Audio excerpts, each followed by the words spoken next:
Hello दोस्तों, मैं सूरज। मेरे यूट्यूब चैनल जॉब जर्नी में आपका स्वागत है। दोस्तों, आज हम आपके लिए लेकर आए हैं बायोलॉजी के अति महत्वपूर्ण चैप्टर ब्लड यानी रुधिर को लेकर। दोस्तों, मुझे पूरा भरोसा है अगर मेरे वीडियो को आपने शुरू से लेकर अंत तक देखा तो IAS, PCS, bank, railway, police आदि किसी भी गवर्नमेंट एग्ज़ाम्स में पूछे गए प्रश्न या पूछे जाने की जिसकी संभावना है, एक भी प्रश्न आपका गलत नहीं होगा। तो दोस्तों, चलिए वीडियो शुरू करते हैं।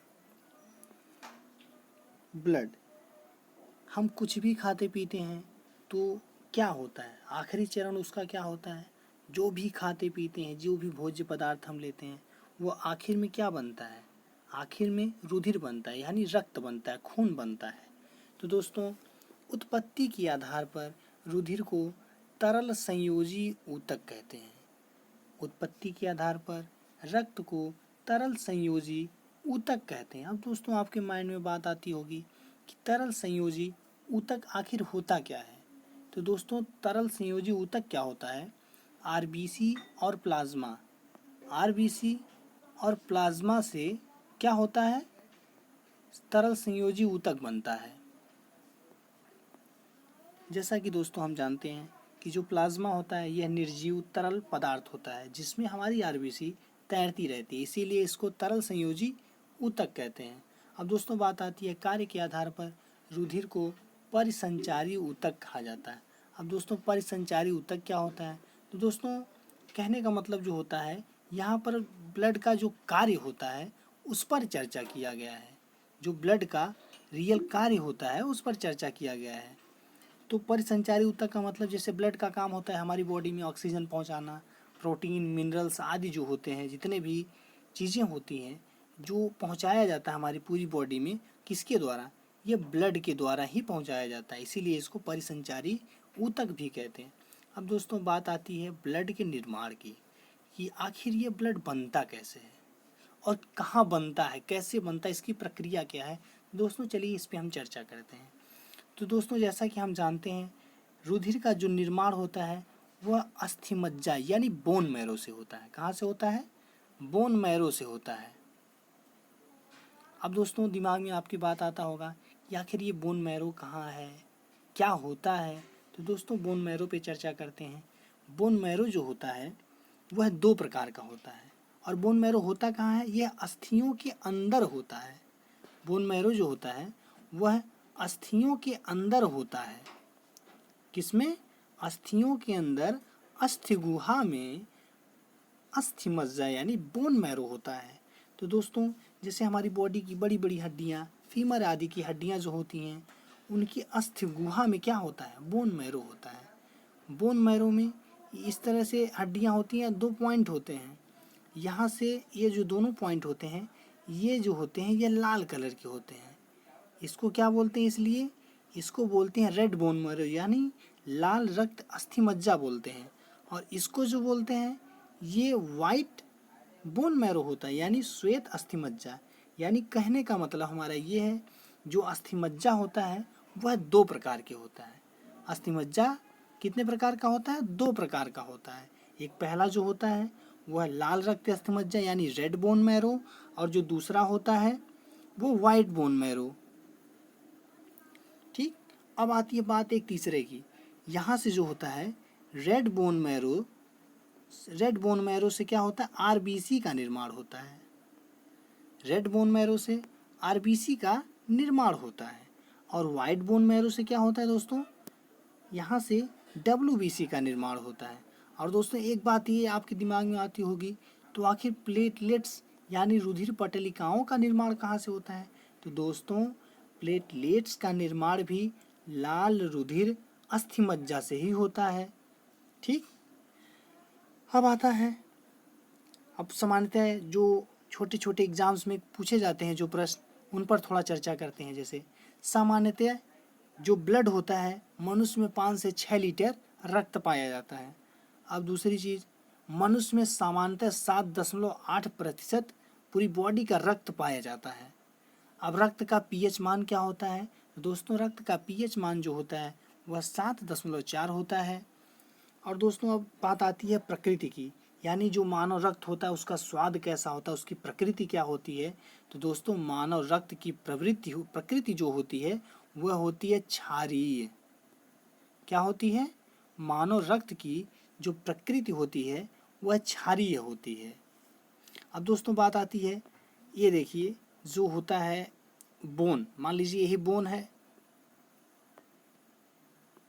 ये देखिए दोस्तों बोन है। अब ये जो होता है यहाँ से और इसके अंदर यहाँ से क्या बनता है? रेड बोन मैरो, मतलब जो होता है लाल अस्थि मज्जा, यहाँ से जो बनता है क्या बनता है? यहाँ से आरबीसी बनती है एवं प्लेटलेट्स बनता है, और इसके बीच में जो होता है यहाँ से क्या होता है? वाइट बोन मैरो, यहाँ से डब्ल्यूबीसी का निर्माण होता है। किस चीज़ का निर्माण होता है? डब्ल्यूबीसी का निर्माण होता है। अब दोस्तों बात ये आती है कि जो ये हड्डी है, अब आखिर जो ये हड्डी है अस्थियों के ऊपर पाए जाने वाली झिल्ली को क्या कहते हैं? जो झिल्ली होती है इसके ऊपर एक झिल्ली होती है, अस्थियों के ऊपर एक झिल्ली होती है जो हमारी मांसपेशियों के क्लॉट्स यानी लोथड़ों से जो होता है ये जुड़ा रहता है। आखिर ये झिल्ली क्या होती है? इस झिल्ली का नाम क्या होता है? तो दोस्तों जो इसके ऊपर झिल्ली होती है उसको परिअस्थक कहते हैं। दोस्तों क्या बोलते हैं उसको परिअस्थक बोलते हैं। जो अस्थियों के ऊपर पाई जाने वाली झिल्ली को परिअस्थक बोलते हैं। यह दोस्तों पीसीएस 2019 में पूछा गया क्वेश्चन है, बहुत ही इम्पोर्टेंट प्रश्न है। यह हर एग्जाम्स में पूछे जाने की इसकी संभावना रहती है। तो दोस्तों अब इस झिल्ली से क्या होता है? जो परिअस्थक झिल्ली होती है इस झिल्ली से 3 प्रकार के ऊतक जुड़े होते हैं। क्या क्या जुड़े होते हैं? परिअस्थक यानी जो बोन की ऊपर की जो झिल्ली होती है, यानी जो अस्थियों के ऊपर पाई जाने वाली झिल्ली होती है वह क्या होता है? उसको परिअस्थक बोलते हैं। और यह झिल्ली जो होती है 3 प्रकार के ऊतकों से जुड़ा होता है। यानी कौन कौन सा ऊतक? पहला ऊतक स्नायुतक, स्नायुतक माने लिगामेंट। और दूसरा जो होता है, अब दोस्तों बात करते हैं स्नायुतक का जो कार्य क्या होता है। स्नायुतक का जो कार्य होता है एक अस्थि को दूसरे अस्थि से जोड़ना। दोस्तों जो परिअस्थक होता है वह झिल्ली जो होती है 3 प्रकार के ऊतकों से जुड़ी होती है। पहला ऊतक जो होता है स्नायुतक यानी लिगामेंट, दूसरा टेंडोन यानी कांड्रा, और तीसरा जो है पेशीय ऊतक। तो दोस्तों बारी बारी से एक एक ऊतकों का हम लोग कार्य पर चर्चा कर लेते हैं। जैसे लिगामेंट यानी स्नायुतक, स्नायुतक का जो कार्य होता है एक अस्थि को दूसरे अस्थि से जोड़ना, इसका जो कार्य होता है स्नायुतक, इसका कार्य होता है एक अस्थि को दूसरे अस्थि से जोड़ना। और कांड्रा यानी टेंडोन, इसका जो कार्य होता है मांसपेशियों से अस्थियों को जोड़ना। मांसपेशियों को अस्थियों से जोड़ने का जो कार्य करता है वो टेंडोन यानी कांड्रा करता है। अब दोस्तों आता है तीसरा पेशीय ऊतक। आखिर पेशीय ऊतक क्या है? पेशीय ऊतक का जो कार्य होता है यह मांसपेशियों को आपस में जोड़ना होता है। इसका जो काम होता है मांसपेशियों को आपस में पकड़कर बनाए रखना, ये किसका काम होता है? यह पेशी ऊतक का काम होता है।